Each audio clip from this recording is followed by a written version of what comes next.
4장 1절에서 12절 말씀입니다. 마가복음 4장 1절에서 12절 말씀 교독하겠습니다. 예수께서 다시 바닷가에서 가르치시니 큰 무리가 모여들거늘 예수께서 바다에 떠있는 배에 올라 앉으시고 온 무리는 바닷가 육지에 있더라. 이에 예수께서 여러 가지를 비유로 가르치시니 그 가르치시는 중에 그들에게 이르시되 들으라. 씨 뿌리는 자가 뿌리러 나가서 뿌릴새 더러는 길가에 떨어짐에 새들이 와서 먹어버렸고 더러는 흙이 얕은 돌밭에 떨어짐에 흙이 깊지 아니하므로 곧 싹이 나오나 해가 돋은 후에 타서 뿌리가 없으므로 말랐고 더러는 가시떨기에 떨어짐에 가시가 자라 기운을 막음으로 결실하지 못하였고 더러는 좋은 땅에 떨어짐에 자라 무성하여 결실하였으니 30배나 60배나 100배가 되었느니라 하시고 또 이르시되 들을 귀 있는 자는 들으라 하시니라. 예수께서 홀로 계실 때에 함께한 사람들이 12제자와 더불어 그 비유들에 대하여 물으니 이르시되 하나님의 나라의 비밀을 너희에게는 주었으나 외인에게는 모든 것을 비유로 하나니 이는 그들로 보기는 보아도 알지 못하며 듣기는 들어도 깨닫지 못하게 하여 돌이켜 죄사함을 얻지 못하게 하려 함이라 하시고 아멘. 예수님께서 갈릴리 호숫가에서 제자들에게 무언가를 가르치고 계실 때 예수님의 말씀을 듣기 위해 많은 사람들이 몰렸다고 합니다. 많은 수의 사람들이 몰리자 예수님은 한 가지 방법을 생각하십니다. 호숫가에 정박되어 있는 배 위에 올라가서 무태에 있는 청중들을 향해 바라보면서 말씀하시기로요. 그렇게 예수님은 유명한 비유의 말씀을 하시죠. 씨 뿌리는 자의 비유. 어떤 사람이 씨를 뿌렸는데 어떤 씨가 길가에 떨어졌고 또 어떤 씨는 흙이 얕은 돌밭에 떨어졌습니다.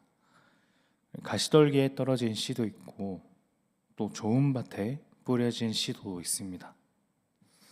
떨어진 밭마다 차이도 있습니다. 길가에 뿌려진 씨는 새들이 먹어버렸고 돌밭에 뿌려진 씨는 흙이 얕은 탓에 싹이 금방 나지만 또 뜨거운 볕에 의해 금방 말라버렸고요. 또 가시떨기에 떨어진 씨는 무성한 가시 때문에 끝내 싹이 나오지 못했지만 또 그에 비해 좋은 땅에 뿌려진 씨는 30배, 60배, 100배의 결실을 맺었다는 겁니다. 저희는 이 비유를 익히 알고 있고 또 여러 설교자들의 설교를 통해서 이 비유의 의미를 진작부터 알고 계신 분들도 많으실 텐데요. 내일 같은 비유를 다룬 본문 말씀을 좀 더 상세히 다룰 기회가 있을 거라 생각합니다. 오늘은 이 비유의 의미에 대한 것보다는 예수님의 비유 자체에 대한 말씀을 좀 나누고자 합니다. 예수님께서 이 비유의 말씀을 하셨을 때 뜻밖에도 제자들은 이 비유의 의미가 무엇인지 단번에 이해하지 못했다고 합니다.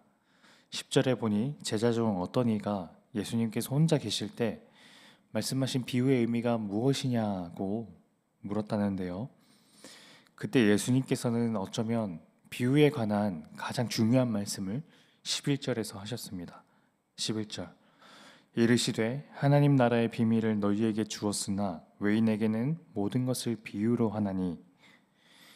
예수님의 이 11절 말씀에서 눈여겨보아야 할 대목이 있습니다. 두 가지 정도로 말할 수 있을 것 같은데요. 첫 번째, 예수님이 비유라는 말을 다른 단어로 바꾸셨습니다. 뭐냐면 비밀입니다. 두 번째, 비유의 윤곽이랄까요? 어떤 경계를 그으셨는데요. 하나님 나라의 비밀이 우리에게는 주어졌으므로 그 영역 안에 속한 사람들은 알지만 외인, 그러니까 바깥 사람들은 알 수 없는 비밀이라는 겁니다. 이 두 가지를 종합하자면 이런 명제가 나올 수 있을 것 같아요. 예수님의 비유는 비밀적인 속성을 갖고 있다. 그런 점에서 예수님의 비유에 대해 저희의 생각을 조금 다르게 수정해야 할 필요가 있습니다. 비유는 흔히 우리가 생각하듯이 알기 어려운 것을 알기 쉽게 하기 위해, 혹은 이해하기 어려운 것을 이해하기 쉽게 하기 위해 예수님은 이 비유를 사용하지 않으셨습니다. 그보다 비유가 선포될 때 그 비유의 의미를 확연하게 알아차리는 누군가가 있을 것이지만, 어떤 사람은 끝내 그 비유의 의미를 모를 수도 있다는 말씀이죠. 그리고 이 현상은 곧 그 자신이 하나님 나라에 속해 있는지 혹은 속해 있지 않은지를 가르는 기준이기도 합니다. 이런 의미에서 예수님께서 이사야 6장 9절의 말씀을 인용하신 대목은 인상 깊은데요. 12절, 이는 그들로 보기는 보아도 알지 못하며 듣기는 들어도 깨닫지 못하게 하여 돌이켜 죄 사함을 얻지 못하게 하려 함이라 하시고, 같은 하나님의 진리를, 복음을 아무리 많이 보고 듣고 접한다 하더라도 어떤 사람은 자신의 깊은 심연에서 받아들이지만 영영 알지 못하는 사람이 있습니다.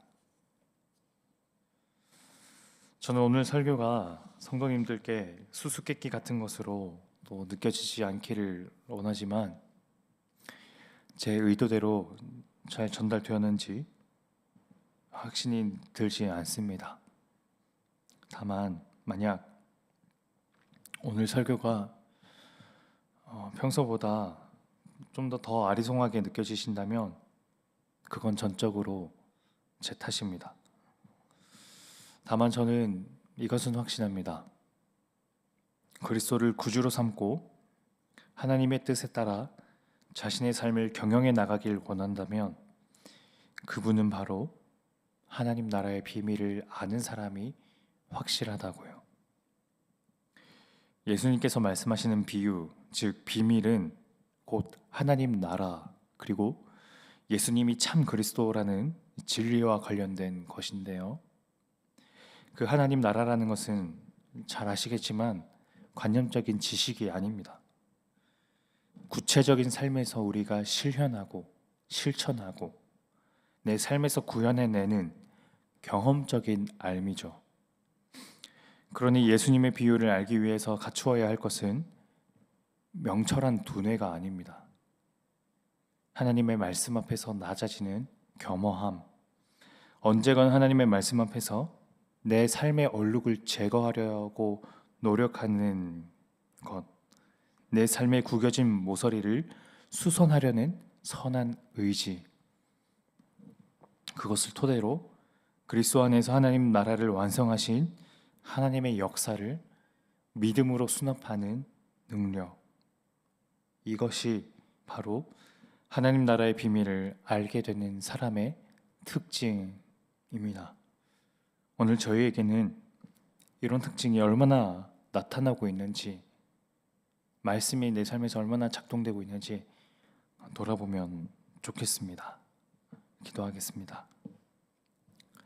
하나님 아버지, 어떤 사람에게 예수가 그리스도라는 것과 또 하나님 나라의 원리를 알지 못하게 만드셨지만, 또 저희에게는 그 비밀이 너무나 확연하고 명료하게 믿어지게 해주심이 참 감사합니다.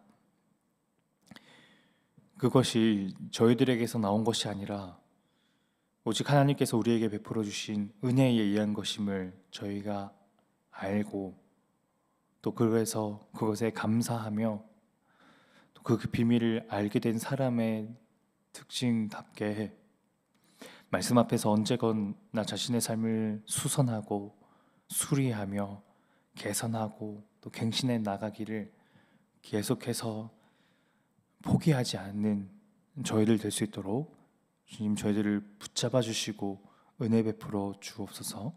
예수님 이름으로 기도드립니다. 아멘. 두 가지 제목 놓고 기도하면 좋겠습니다. 말씀 앞에서 저희의 삶을 낮아지게 하시고 말씀을 저희 삶보다 더 높게 여겨서 또 하나님의 말씀 앞에서 저희 삶을 끊임없이 수리하고 수선할 수 있도록 해달라고, 또 특별히 오늘부터 열리는 청소년부 수련회, 또 그리고 내일 열리는 청년부 수련회 가운데 주님의 은혜가 참여하는 아이들의 깊은 심연 안으로까지 심겨져서 그 말씀이 그 아이들의 마음 안에, 또 청년의 마음 안에 뿌리 내리고 열매 맺을 수 있도록 해달라고, 또 각자가 가져오신 기도 제목 가지고 함께 기도로 나아가겠습니다.